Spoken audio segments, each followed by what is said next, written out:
My wife demanded. "Don't come to my company party. My ex will be there and it will be awkward." I said, "Okay." She had no idea.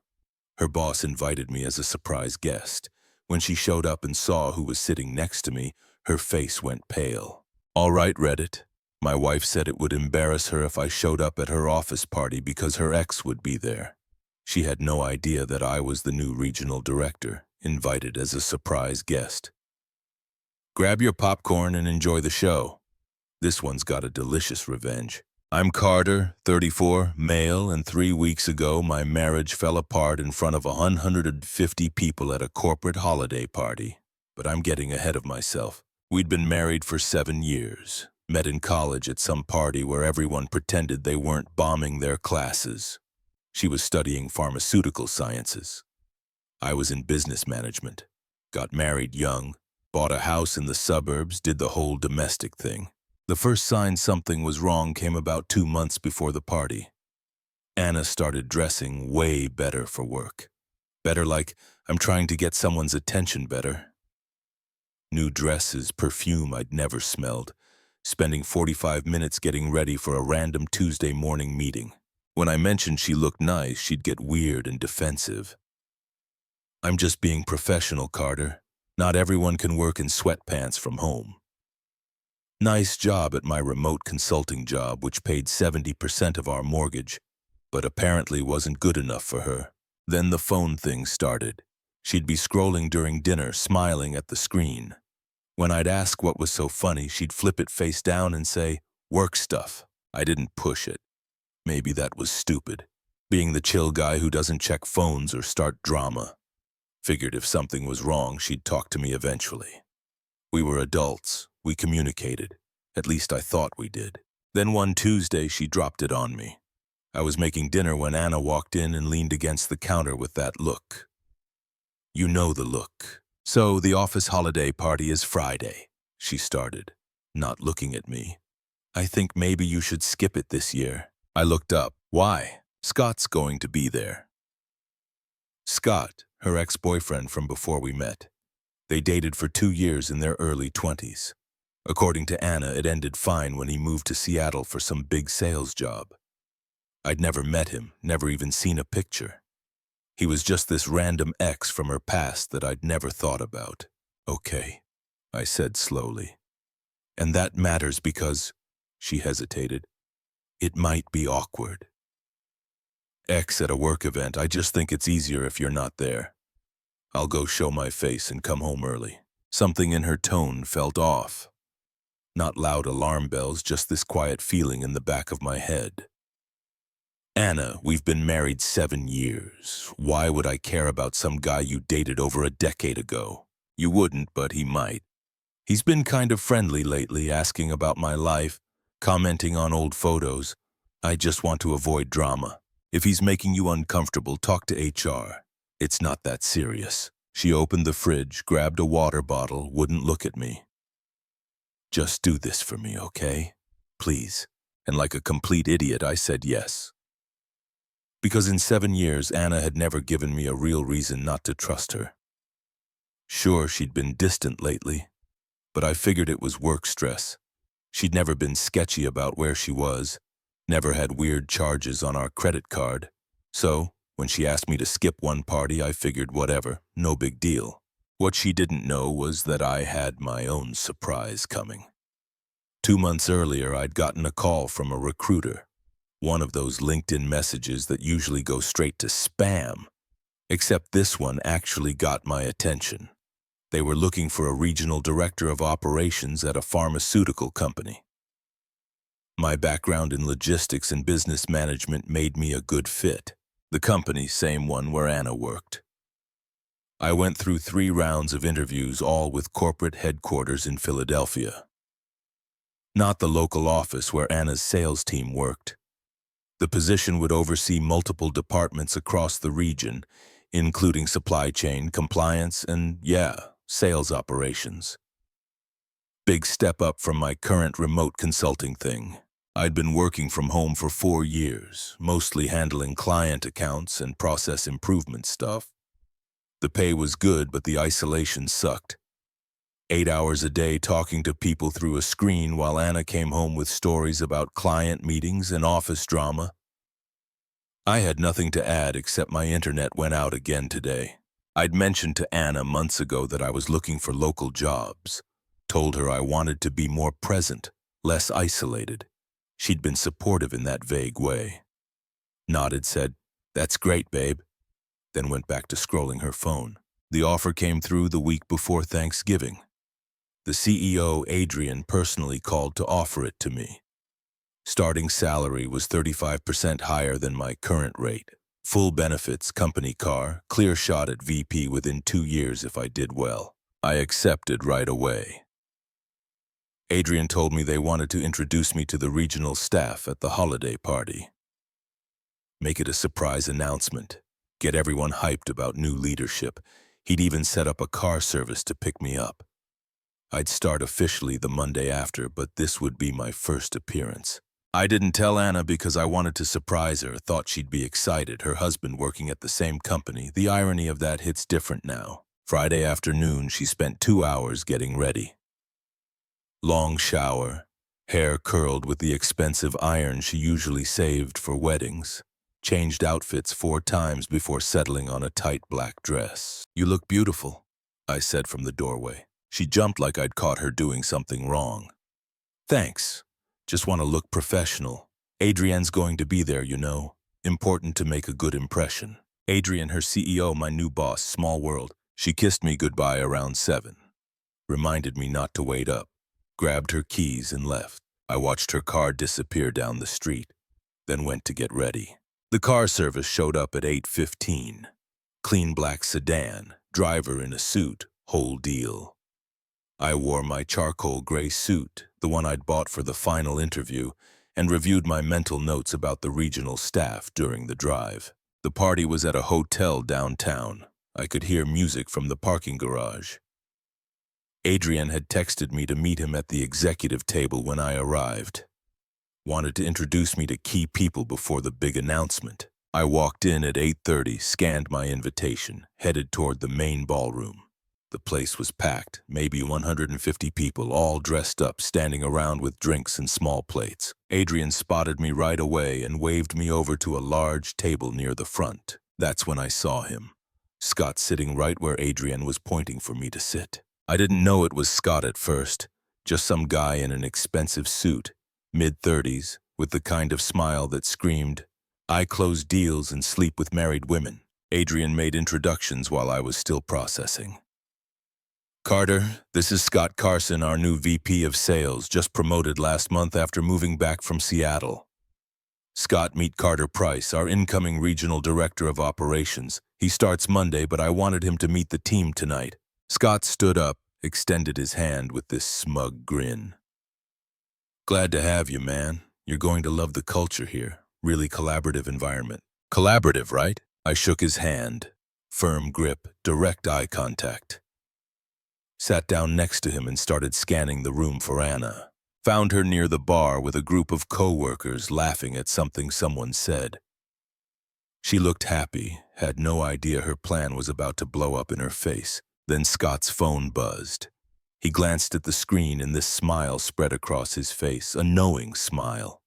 He picked up the phone, typed something, set it back down. "Your wife here tonight?" Adrian asked Scott. "Divorced actually 2 years now." Scott leaned back in his chair, looking confident. "But I'm working on something promising. Reconnecting with an old flame." He glanced toward the far, straight at Anna. I kept my face normal. Didn't react, just sat there like I hadn't noticed anything. "Anyone I know?" Adrian asked. Scott lowered his voice, leaning in like he was sharing insider info. "Let's just say we dated years ago before she got married. Her husband's some remote consultant, works from home in sweatpants all day. She's been really receptive to reconnecting." That narrowed it down pretty clearly. Adrian started talking about quarterly projections, but I wasn't listening anymore. I was watching Scott, watching how he kept glancing toward Anna, watching how comfortable he looked talking about going after a married woman, watching how he had no clue he was bragging to her husband. I let him talk, listened to him go on about the sales team, about his plans for the first quarter, all while knowing that in about 10 minutes things would get messy. Adrian stood up at 9 o'clock, tapped his glass to get everyone's attention. The music died down. People started gathering around, drinks in hand, waiting for the announcement. "Thanks everyone for coming out tonight," Adrian started. "Before we get back to celebrating, I wanted to introduce someone special. We've brought on new leadership for our regional operations, and I'm excited for you all to meet him." He pointed at me. "This is Carter Price, our new regional director of operations. He'll be overseeing supply chain compliance and sales operations across the entire region starting Monday. Carter comes to us with a lot of experience in logistics and business management, and I'm confident he's going to take our regional performance to the next level." I stood up, did a small wave to the room, polite smile, professional. That's when Anna saw me. The moment her eyes locked onto mine, all the color drained from her face, the drink in her hand slipped from her fingers and shattered on the floor. The sound cut through the room. People turned, looked at the broken glass, looked at Anna, looked at me standing next to Adrian and Scott at the executive table. Scott had gone stiff in his chair. I could see him doing the math in real time, figuring out that the remote consultant in sweatpants was now his boss's boss, and that he just spent 20 minutes bragging about going after my wife. Adrian kept talking something about regional goals and collaboration, but I wasn't listening. I was watching Anna try to pull herself together, watching her realize what was going on. After Adrian finished the introduction, people came up to shake my hand, welcome me to the company. I played the part, smiled, made small talk, acted like I hadn't just watched my marriage blow up in real time. Scott had disappeared, probably to the bathroom to panic or maybe to find Anna, though I doubted she wanted to talk to him right now. I found her 20 minutes later in the hallway outside the ballroom. She was leaning against the wall, makeup smudged, looking like she was trying not to completely fall apart in public. "Carter," she said when she saw me, voice shaking. "I can explain." "I'm sure you can." I kept my voice level, calm, but I don't think I need to hear it. "It's not what you think." "Really?" "Because Scott spent 15 minutes at my table telling me and Adrian about this promising situation he's working on. An old flame who's married to some remote consultant said she's been really receptive." Her face fell. "We haven't done anything. I swear it was just talking, just texting. I wasn't going to actually do anything." "Right," I repeated. "Is that why you told me not to come tonight?" "No, you don't understand." "How long?" "What? How long have you been just talking to Scott?" She hesitated. That told me everything. 6 weeks since he moved back to town. 6 weeks. Right around when I told her I was interviewing for local jobs because I wanted to be more present in our marriage.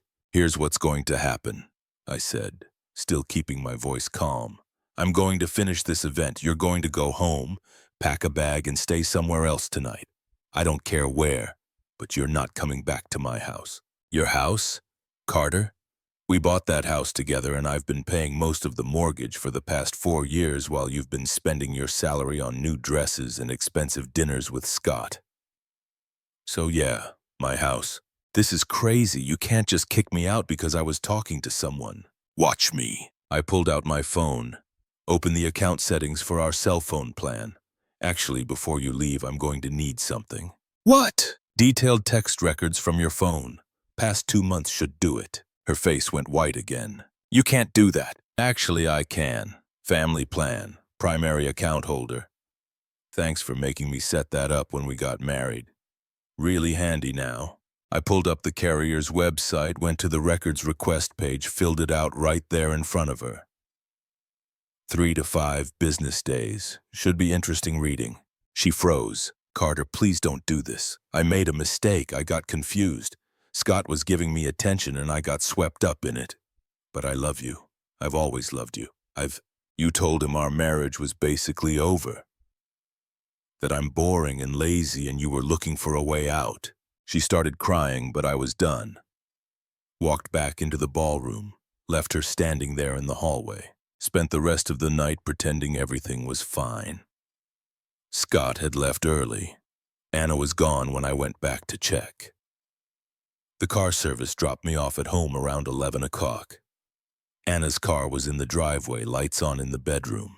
I walked in, found her sitting on the bed with a suitcase half-packed, crying. Before dealing with her, I pulled out my laptop and sent a formal email to HR and legal. Subject line: conflict of interest disclosure, spouse in sales department. Explained the situation quickly. Said that Anna worked in sales and formally pulled myself out of any oversight, decision-making, or performance reviews involving the sales organization. Copied Adrian. This wasn't about being nice. This was about making sure nobody could claim retaliation later. Then I turned to Anna. She was having a meltdown. "Carter, I need more time," she said.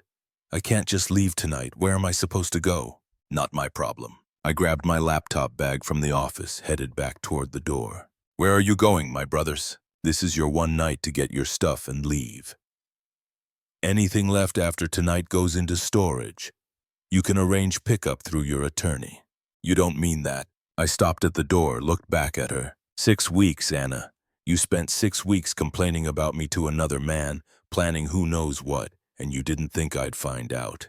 You told me to stay home so you could be with him without your boring husband around. So yeah, I mean it. I left her there, drove to my brother Logan's place across town. Logan opened the door at 11, took one look at my face, stepped aside without asking questions. Sophie, his wife, was already asleep.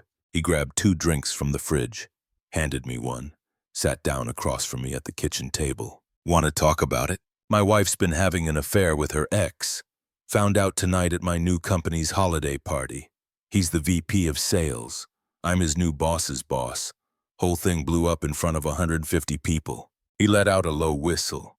That's rough, man. You okay?" "I'm fine. Just needed somewhere to crash tonight." I spent that night in their guest room, staring at my phone, watching texts from Anna pile up.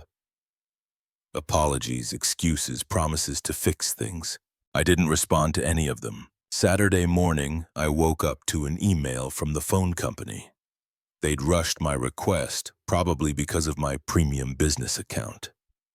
The attached PDF was 3 or 12 pages of text records between Anna and Scott. I spent 4 hours reading through everything at Logan's kitchen table while he and Sophie pretended to have errands to run. The coffee went cold.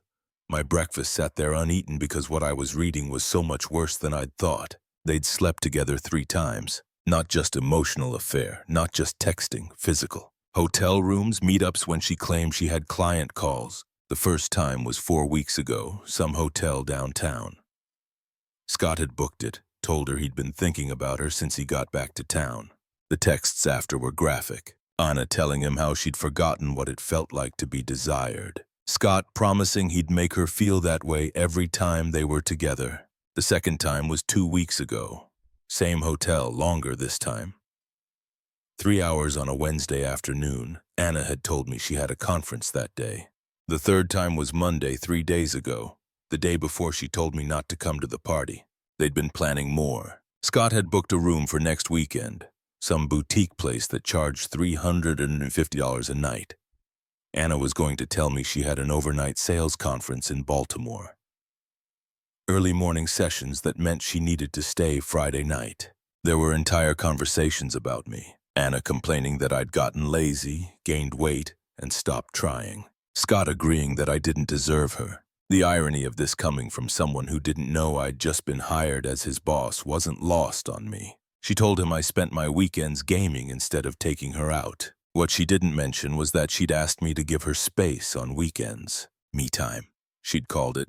So I'd found something to do that didn't involve bothering her. She'd complained that I didn't like spending money on experiences. What she didn't mention was that we'd been saving for a down payment on a bigger house. I forwarded the entire PDF to my personal email. Then I looked up divorce attorneys, found one who handled fault-based cases, sent them the records with a quick explanation. 20 minutes later, my phone rang. The attorney, Janet. "Mr. Price, I've reviewed what you sent. Pennsylvania allows fault-based divorce on grounds of adultery. We can move fast on this if you want." "How fast?" "Filing by Monday.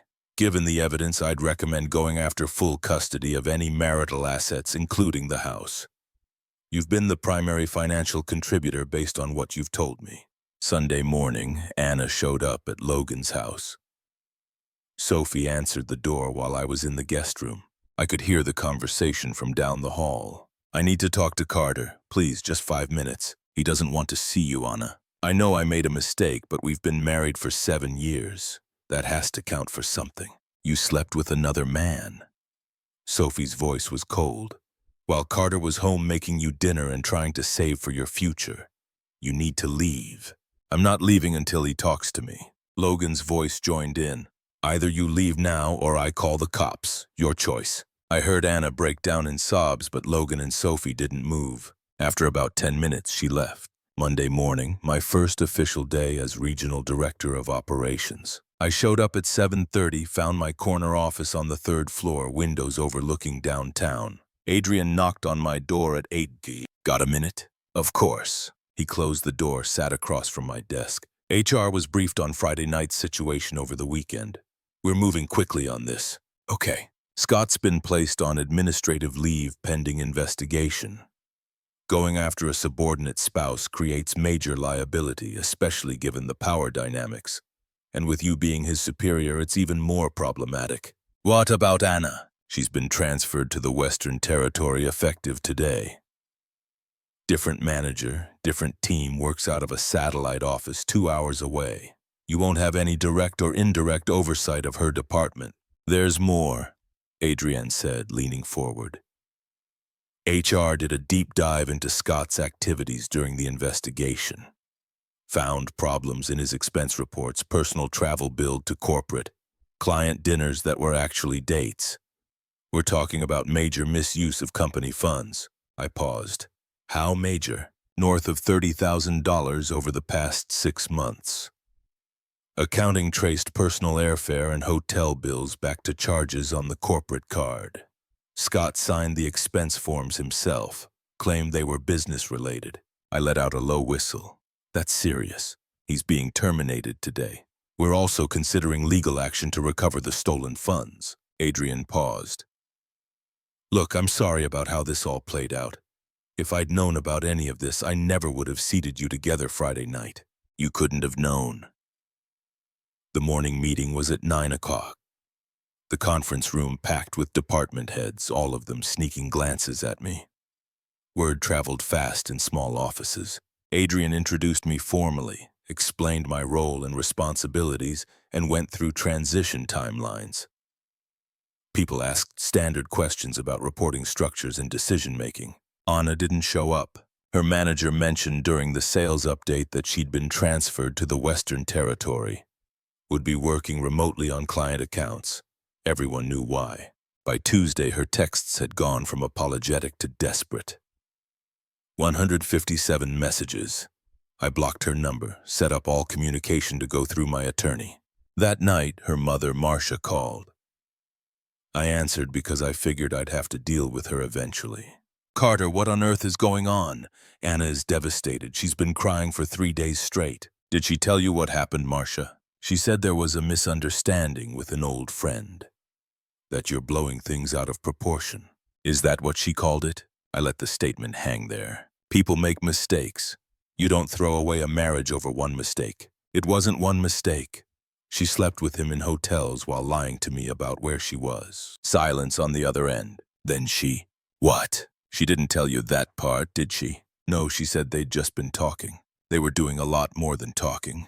I have 312 pages of text records that prove it. If you want to help Anna, tell her to stop showing up places I am and to work with her lawyer, because if she keeps harassing me, I'm filing a restraining order. Carter, I know you're hurt. I'm not hurt, Marcia. I'm done. I hung up. Wednesday morning, Scott called from an unknown number. I didn't recognize it at first, answered thinking it might be work-related. You ruined my life. His voice was slurred, clearly messed up despite being 10 o'clock a.m. I had a career. I had a future. You took everything from me. I hit record on my phone. Scott, you falsified expense reports and slept with a subordinate's wife. You did this to yourself. She wanted me. You're just bitter because she was going to leave you anyway. Is there a point to this call? I hope it was worth it, destroying someone's career over a woman who doesn't even want you. Scott, don't call me again. And if you contact Anna, I'm sharing these recordings with your ex-wife's custody attorney. I'm sure they'd love to hear how you've been spending your time since the divorce. I hung up, forwarded the recording to my lawyer. Thursday, I filed for divorce. My attorney said the text records made it straightforward. We could have gone no fault, kept it quiet, but I wanted it on record. Wanted it documented exactly why this marriage ended. That's when things got messy. Friday afternoon, Anna showed up at my office again. Security called before letting her upstairs. They handled it, but Anna didn't leave. She waited in the parking lot for 3 hours until I got off work at 5:30. Blocked my car door when I tried to leave. Carter, please just listen to me for 2 minutes. I already filed for divorce. You'll be served papers early next week. Her face went pale. You did what? No, N.O., you can't just divorce me. Watch me. You made your bed, Anna. I got in my car and drove away, leaving her standing there in the parking lot. That's when things got worse. Anna didn't take the divorce filing well. Instead of working with her attorney, she decided to launch a campaign to save her reputation and destroy mine. Monday morning, I got a call from HR. Greg, the head of HR and one of the few people at the company I actually liked, asked me to come to his office. We've got a situation, Greg said when I walked in. Anna filed a formal complaint over the weekend. She's claiming you've been harassing her, creating a hostile work environment and abusing your position to get back at her. I sat down. She what? According to her complaint, you've been sending threatening messages, showing up at her apartment and using your position to get her transferred as punishment for ending your relationship. That's complete BS. I haven't contacted her once since Friday night. Everything has gone through my attorney and I didn't get her transferred. Corporate made that decision to avoid conflict of interest. I know, Greg said. I reviewed the complaint and it doesn't add up. He paused. But we still have to investigate. Company policy. Do what you need to do. I need your phone records for the past 2 weeks, any communication between you and Anna. Already sent them to my attorney. I'll have her forward copies to you. Good. Tuesday afternoon, I got a text from Logan. Anna had shown up at his house again, this time with her mother, Marcia. They demanded to speak to me, said I was being unreasonable and cruel. Sophie had apparently told them exactly where they could go, and threatened to call the police if they didn't leave. Your wife is brutal, I told Logan that night over the phone. She's protective, always has been. She thinks Anna's getting what she deserves.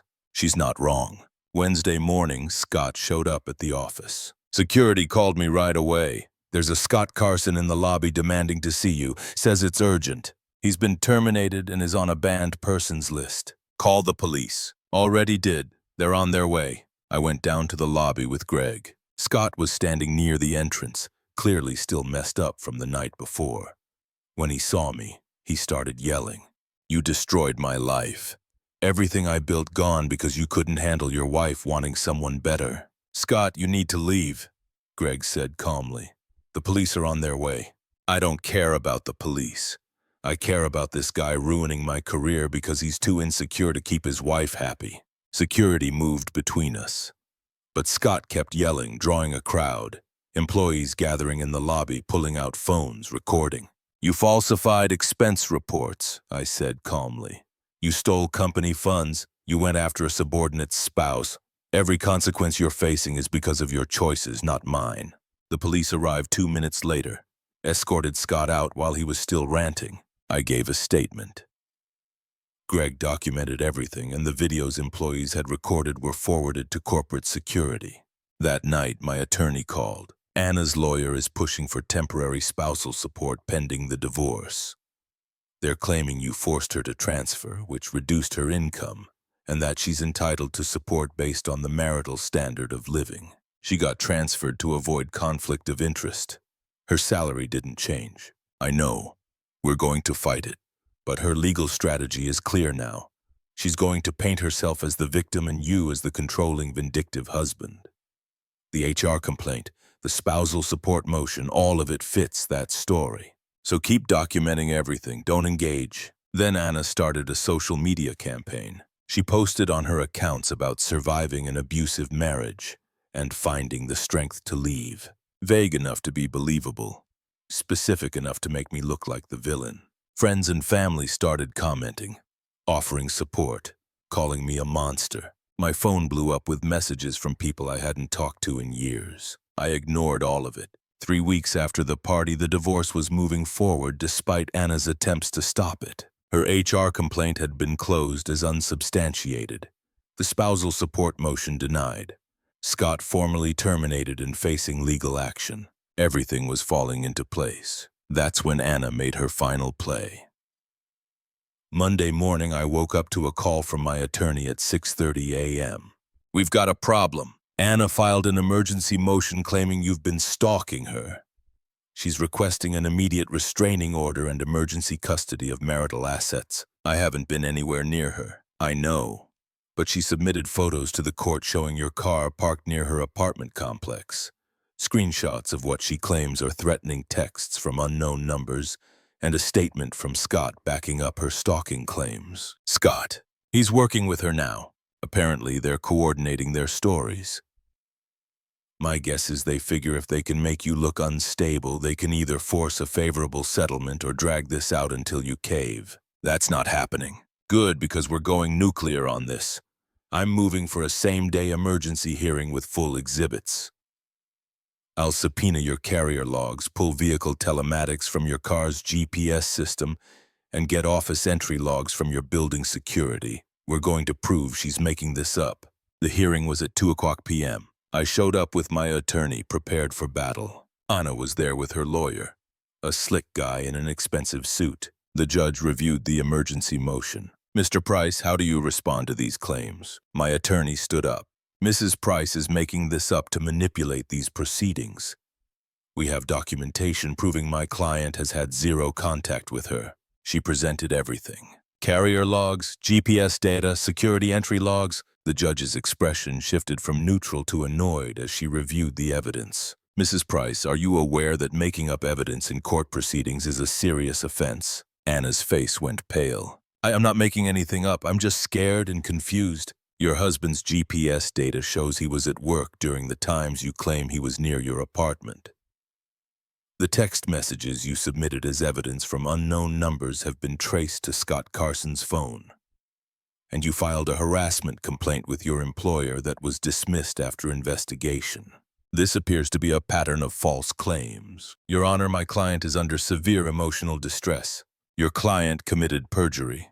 The judge cut him off. "Emergency motion denied." She looked at Anna. "Mrs. Price, I'm warning you now. If I see any more evidence of false claims, made-up evidence, or attempts to manipulate these proceedings, I'll hold you in contempt. Do you understand?" Anna nodded, looking like she might faint. The hearing ended. Anna left with her lawyer, looking like she'd been hit by a truck. I stayed behind, talking to my attorney. "That was satisfying," I said. She overplayed her hand.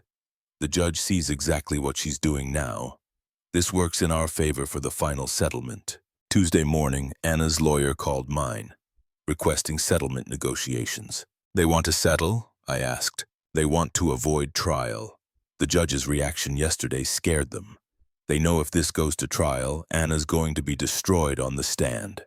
They're hoping to negotiate something that keeps her out of further legal trouble. What are they offering? She keeps her car, her personal belongings, and gives up all claims to spousal support in exchange for you dropping any potential charges related to the false claims. No, she doesn't get to make up evidence, commit perjury, and walk away clean. Counteroffer. She gets her car and personal belongings. I keep the house and all marital savings.